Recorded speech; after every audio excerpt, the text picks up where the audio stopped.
G'day and welcome back all around the world to the Larry Lakers Dribbling Chit Chat Show. Today the Lakers played the Brooklyn Nets in a preseason game, the second preseason game so far. Virtually got a game every second day in the early stages of this preseason. The Lakers took on the Nets and it was really a case of Rui, Reaves and Lewis, and our listeners, they put forward the question, have we got a case of a square wooden peg in a round hole? Given basketball is a cylindrical ring, but have we got a case of a wooden peg in the form of Christian Wood? But what we've got a case of was a win today. The Lakers 129, the Nets 126. Maxwell Lewis, he was a standout. Have a look at this dunk. One of the highlights. We'll talk about him and a lot more. Rightio, coming up, we've got questions from our listeners like, who was in the duel in Vegas? Well, the picture might be a bit of a clue, but a real shootout in the third quarter. And what do both coaches do when players get hot in a preseason game? Get them straight off. We don't want them getting hurt. Did Taurean Prince bounce back? We featured him in our first game. The square wooden peg in a round hole question came up. We'll talk about that. Did LeBron play? He didn't play in game one. So what happened this game? Is it still a case of don't go DAngelo? Everyone thought he was going to be traded, but now don't go DAngelo. We're begging you to come back. Was he a standout in game two as he was in game one? Maxwell Lewis and the surprise destroyers lineup. There's a bit of a clue as to one of the players in it, but who was in the surprise destroyers lineup that got the game out to virtually a 20-point lead? We'll talk about that. You'll be surprised at the combination. It lacked a couple of our superstars. We'll talk about that coming up on this show. Did Ben Simmons play, and did he take a shot? Did Laker fan favourite Lonnie Walker the fourth play against the Lakers? And did the Summer League juniors, the young guys, really close this game out when Brooklyn took a lead? We'll have a look at that. The fourth quarter, a lot of teams empty the bench, but how did our bench go? We love the Neville Nobodies, as they call them in Australia. We'll have a look at that. We love those guys, the non-LeBrons. We love LeBron, but it's good to know what the non-LeBrons did as well. Rightio, if you enjoy this show, please give us a like, comment, share. We'd also like people to subscribe. A lot of people watching the show, hundreds, thousands, but please subscribe. We want to, that way you'll pop up and you'll know. We're coming out pretty late over on the west coast side of the states. All of our friends there, Ted-O in Sacramento and D-Dodds from Long Live Laguna Racket Club. Look, those folks, they're getting this game pretty late, but early, maybe in the morning if you're over on the East Coast side. Thank you for everyone that's listening. Keep those comments and tips coming. We're enjoying them all. Okay, some of the standouts this game, Rui Hachimura and Ben Simmons. Ben Simmons actually did take a couple of shots, attack the basket, but the coach, I think he was pretty keen. Jock Vaughan, get him off. He's going too well. Don't curse something that's going so well. All those preseason bits of footage where he's hitting some good shots there, Ben Simmons, at last, it looks like he might be back to a little bit of that Philadelphia form where he was attacking the basket and generating some play with the speed that he's got and the size. Now, who stood out once again? Don't go DAngelo Russell. Let's have a look at him. 16 minutes, 5 of 8 shooting, 4 of 5, 80%. 80%. I'm not sure anyone can carry that into the season, but 80% from three-point land. DAngelo, he gets in, he looks rusty sometimes in his first shot. You think, what's going on here? But he worked the game. Just a class act. We cannot afford to lose this man. Just the fact he's a left-hander too, I think, really gives us something a bit different. But it's that subtlety, that change of speed where he deceives the defense and just his experience. I think despite a bad series against Denver, I think people forget how good this guy is. At that money, now it's down to like the $18 million a season.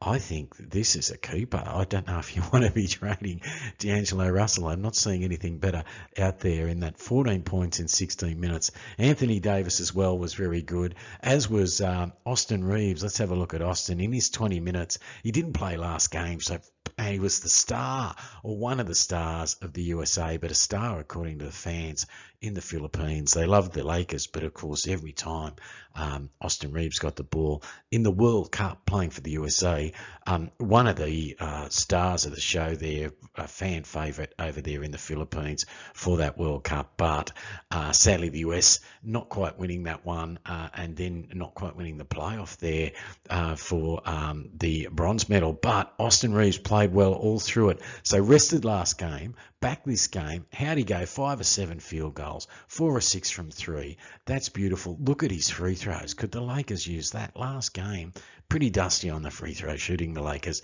Actually only +4 for the game, but 18 points, 20 minutes, 18 points. Welcome back, Austin Reaves. We need you. Of course, Jared Vanderbilt sat out the game there, and over on the other side, Cam White sat out the game with hamstring soreness, who was also a teammate in the FIBA World Cup on the USA team.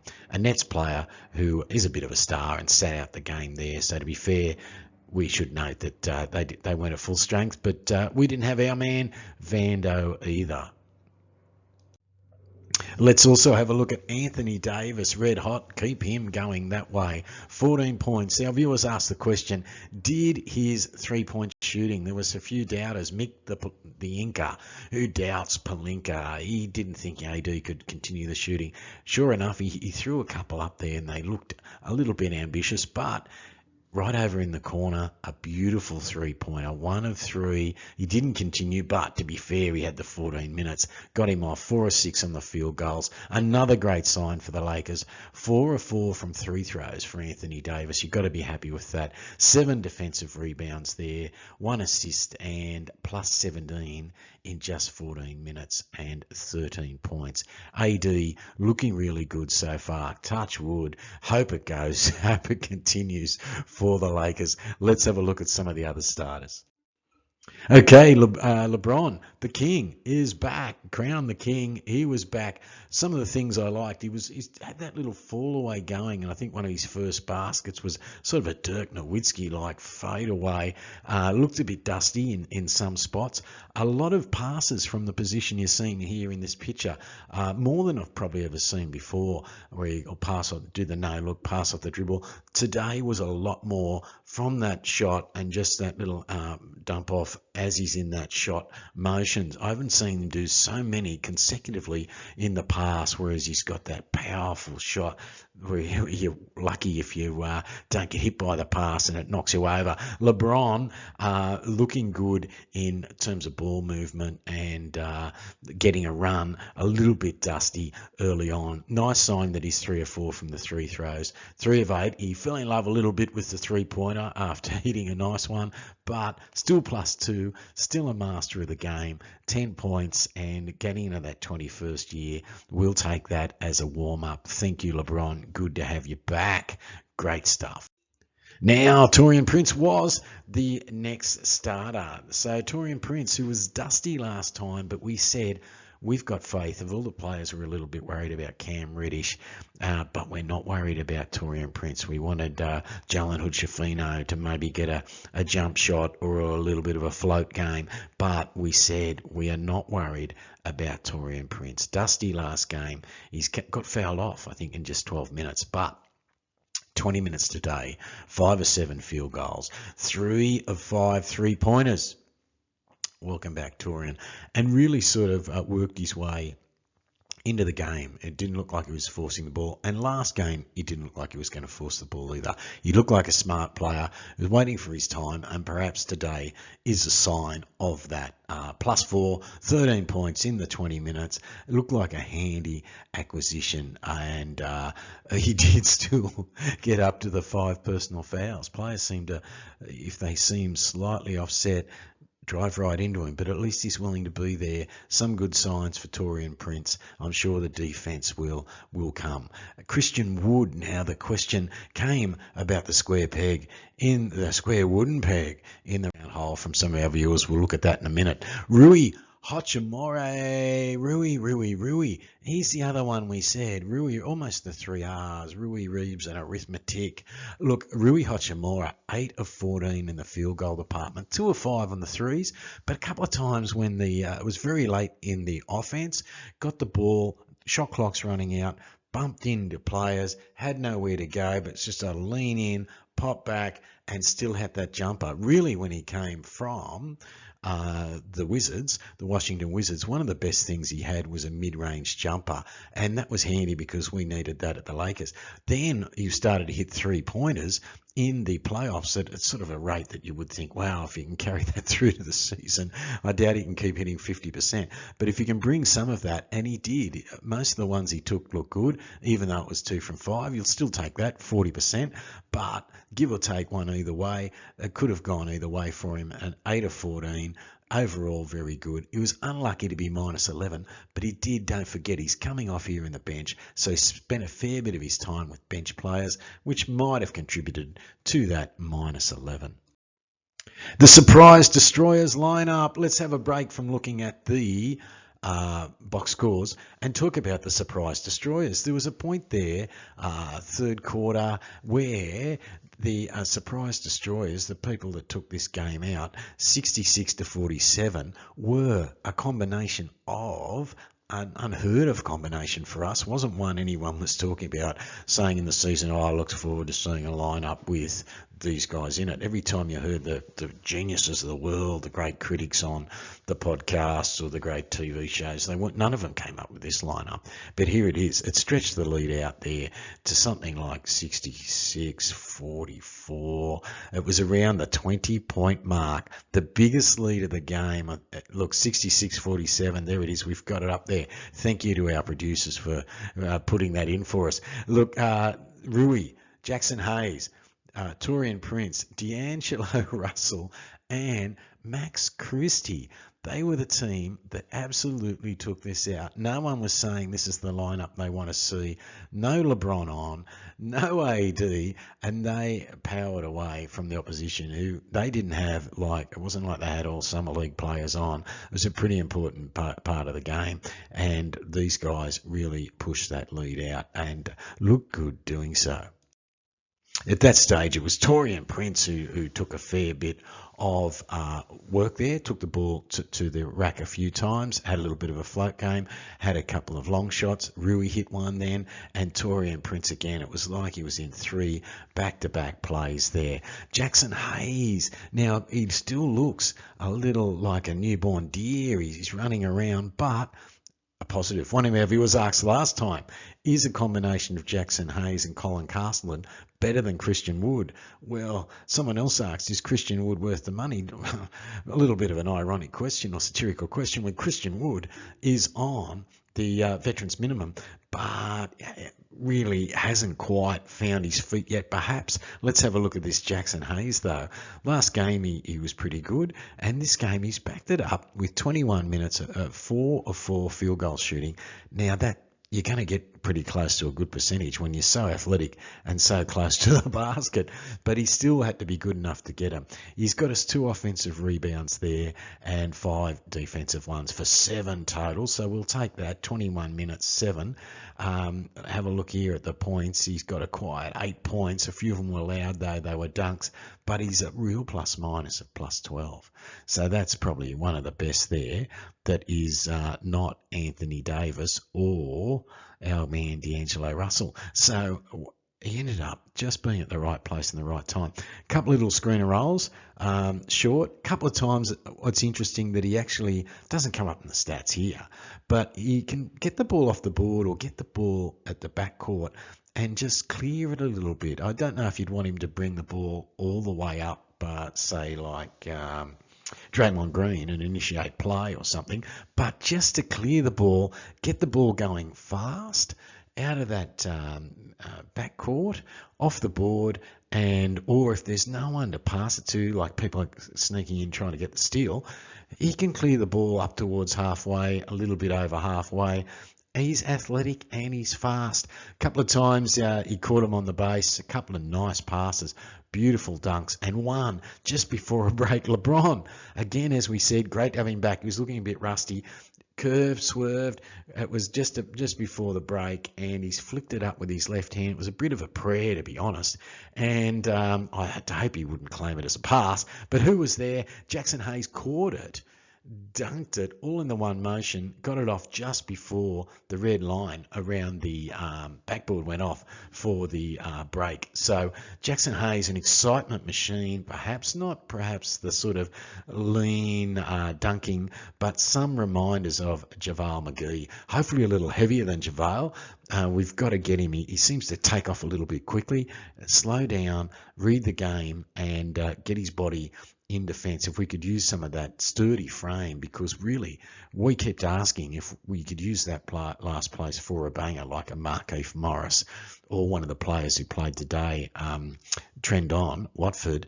We wanted a banger, but he needs to be both our banger and our athlete. He needs to be the combination of Dwight and JaVale McGee from that season where the Lakers won there in the 2019-2020 in the bubble. So Jaxson Hayes, interesting so far. Please keep it up. A good game today. Now, what about some guys that our viewers have asked about? Was Gabe Vincent this game's Taurean Prince? So last game, Taurean Prince had a quiet game, but we said we're not worried because he's a veteran, got the V for veteran. He will work it out. Now, yeah, the answer is yes. Today, Gabe Vincent wasn't in great form. There were some signs of absolute class, though. There was one where Jaxson Hayes, that we just mentioned, a little screen, the defence went under the screen, and he read it really quickly and took a nice, quick three-pointer, and it was a beauty, and it was fairly deep. We mentioned this last episode, that go back and watch it if you missed it, that while we're missing the work of Dennis Schroeder, who's got that sort of sleek change of pace, a little bit like DAngelo Russell, but without that quick release, this guy's got a quicker release and maybe a bit more depth to him, and hopefully he's that point of attack defender that we need for this season as well. So Gabe Vincent, not as worried about it. Didn't have a great night tonight at 2 of 8, 2 for 7 at 3. That that's not the greatest there for him in the stats. -3 on the real plus minus, and just for a point guard, the 2 assists. But he was working for it. I think we need to be fair to him too and get him in those combinations. He's coming off the bench and rotating through different bench combinations at the moment. So to be fair to him, we need to give him a bit longer and let him settle in. Taurean Prince, as we said, last game was a bit dusty. Maybe it was Gabe Vincent's sort of Taurean Prince game of last game, and he will come good for us, Gabe. Now, our viewers also asked, have we got a case of a square, Wood and Peg? Because Christian Wood, he looked to turn it on both last game, the third quarter, must be when someone slaps him in the face and says, Christian Wood, it's time to wake up. And he starts to force the ball, try and push the game along. He got a couple in a row last game. And this game he got a couple of calls in a row. One where he really was a hook. He had his elbow and he hooked it into one of the rookies there called Cloney, I believe, from the Nets, and then got a dunk. It was a pretty mean hook. And the commentators said, look, I think you'd call that an offensive foul on other days. Another one, it looked like he got away with an offensive foul right into the chest, his shoulder into the chest of the rookie defender again. I think it was Clooney again, not George Clooney, this guy Clooney. And but he got the free throws from that one. So he had a little run of points, but it looked like he was forcing it. He looked like he's still a little bit lost out there. Not sure how to fit. Not sure people aren't looking for the ball to come to him, perhaps as much as they were in his best year, Detroit, where he's probably one of their best players on the ground and where he's one of the best players there for the Houston Rockets. So I think he's trying to work out how he fits in here, Christian Wood. He's supposed to be a man who can hit a three, but sadly, let's have a look, none from three.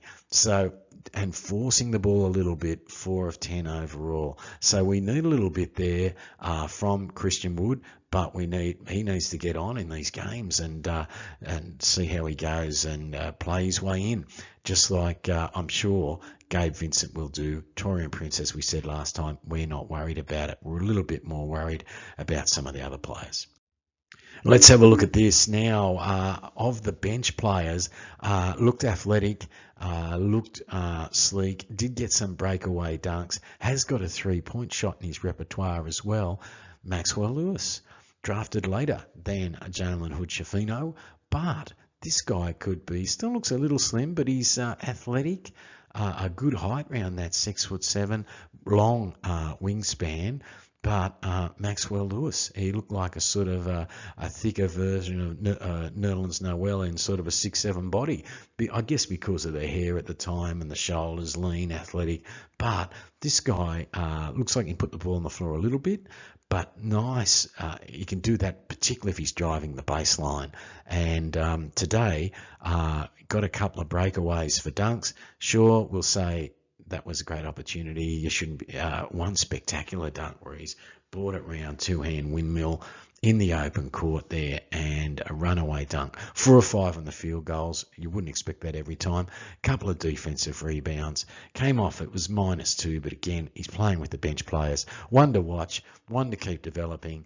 Particularly if he can be a good defender at that height. We've been crying out for 3-and-D wings, and we kept coming up with like 6'4", 6'5", 6'6" guys where we're trying to get them in there, like Brown last year. Played well for us, got a slight pay rise there, but we really were playing players a little small on the wing. Now we've gone out and got a few of these bigger wings. I'm not sure if we've got any actual, as we've said before, physical bangers on that wing like Markieff Morris. Maybe they're hoping someone like Vando fills that spot, Jared Vanderbilt.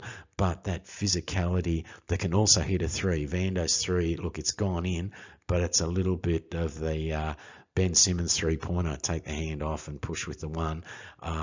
His free throw indicates it's a bit shaky, which might indicate that his three-pointer has a lot of work to go on. Usually the free throw is some sort of indicator of the form and technique for the three-pointer.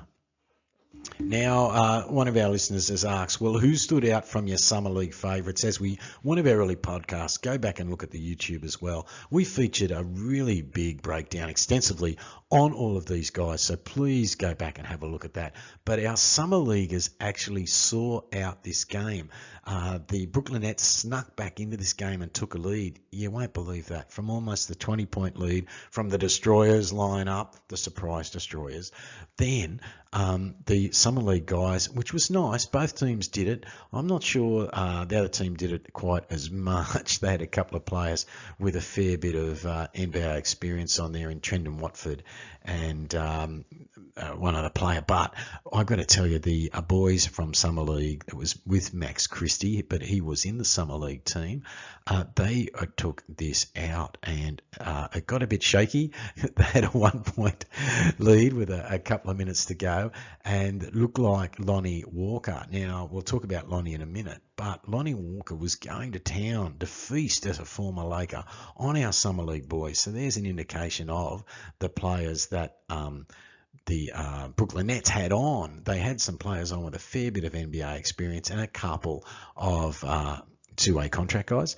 But our Summer League two-way contract guys, they held in there. Guys like Colin Castleton didn't score a stack of points or that sort of get that mid-range shot that we hope he gets going. But his long reach, he got the tap balls, kept balls alive. He looks a smart player. He looks more comfortable in the offense in terms of sharing the ball around and moving the ball than Christian Wood does. He'll get the ball. He just looks a smart player.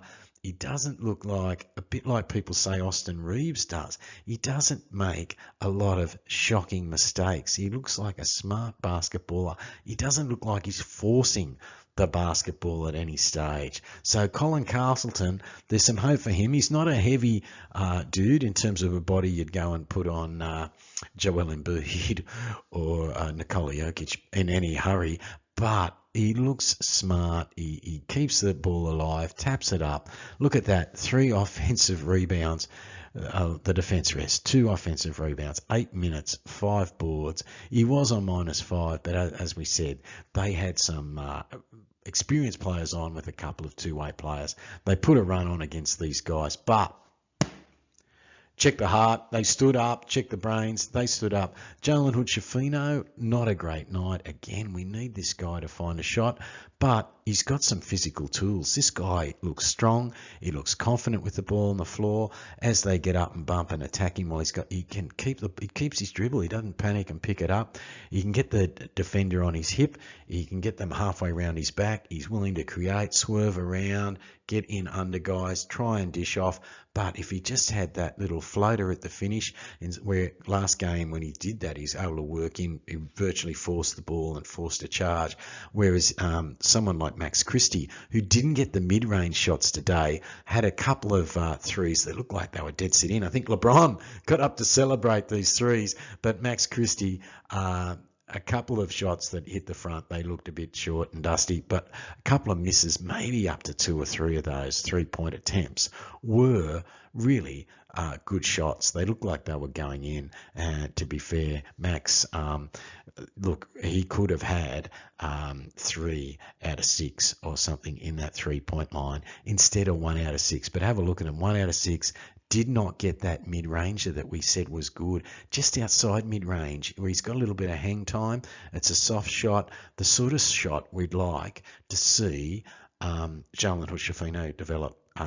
The way that DAngelo Russell came in yesterday in the previous game, and he showed mid-range. Today it was his 3 on fire, but this sort of sleek mid-range, but it's a sleeker version than that sort of sturdy, rocky Chris Paul. But the way he gets into the elbow of the key, pops back a bit or hangs in the air and just shoots the shot at the right time.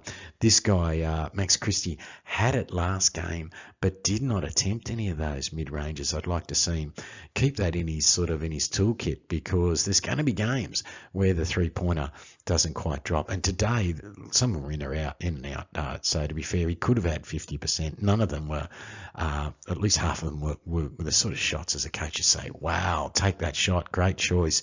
Didn't go in. That's all right. Don't worry about that. Now, people said, what about your hero? That was our hero. That was our pick from Summer League. Player of the Summer League for us. The surprise packet was Demoy Hodge. Now, Demoy, last game he came on, it didn't look like he'd miss a 3. This game, he missed all of them, 0 for 4. But am I worried about it? No, because we said this guy could be the poor man's Contavious Caldwell Pope, and he did that. He stripped the ball just when it looked like they were going to take the lead, the Nets. The guy's gone up to maybe a bigger player. As he's taken the ball in front of him, he stripped it straight off him with 2 hands, pumped it forward to our man Maxwell Lewis, who you saw on the Super Dunks, and then he's done it again. In crunch time, another steal. So I am still intrigued by this Demoy Hodge. There is a case that he's an older player. He's been to a couple of universities, but had a full college stint, which is rare. A lot of one-and-done guys these days. But it means he's a bit older. He might be pushing towards 23, 24 as a player, as a first-year player. So maybe people say, I'm not sure if there's that much to develop. I still think there might be. I'm intrigued. The Lakers have got a great track record of finding players that were unsigned in the draft and turning them into something. So these guys intrigue me. Colin Castleton and Demoy Hodge, and these late finds in the draft like Maxwell Lewis, who they were very happy. They traded slightly up to get to. Now, to be fair to the Brooklyn Nets, people have said, look, Mo from Memphis says, look, you've talked enough about the Lakers. What about former Laker? And what about the guy you said we should have signed, Trendon Watford, where Pelinka was asleep at the wheel, perhaps, with that 15th spot that we still haven't used while we were waiting to find a centre. We called out, go and get a Markieff Morris or get this guy, Trendon Watford. He's worth a go. Started quite a few games, unsigned in the draft. Played 66 games last year for the Portland Trailblazers. You might say they were sort of tanking, and that he ended up getting a few games because of that. But he was good tonight. Let's have a look at him. Down here, let's find our man, Trendon Watford.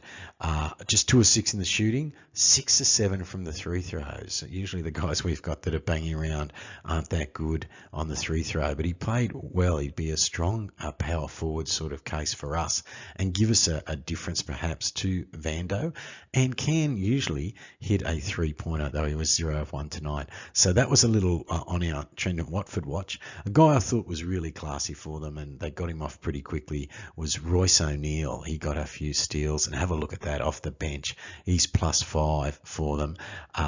Dennis Smith Jr. looked good in defence. He was +8 for them, and he's been a bit of a journeyman there after the Mavs had him for a while. I think New York's had him for a while, a few teams, but he sort of resurrected his career a bit last year. Lonnie Walker, now one of the top scorers there with 14 points, second highest scorer, but before we get excited, we should have kept Lonnie. He looked good. He looked athletic. A lot of those were against our summer league guys, and a lot of them were forcing the ball a little bit and pushing to the basket, but very classy he looked. And he did have a few shots at 5 of 12, so the percentage wasn't quite there for him. 1 of 5 from three-point land before you get too excited. But Lonnie Walker, yeah, if you're going to say, hey, there he is, former Laker, second highest score. Look, was good, was classy looking athlete, but have a look at those numbers. I don't know if we're going to say, look, we miss him, we miss that athleticism, that personality, that sort of microwave that heated up in that one game. We owe him a lot of thanks for the game he won us against the Warriors, and Stephen Curry even said, wow, you stole that one from us, reheated up. He could do that again. He could do it against the Lakers.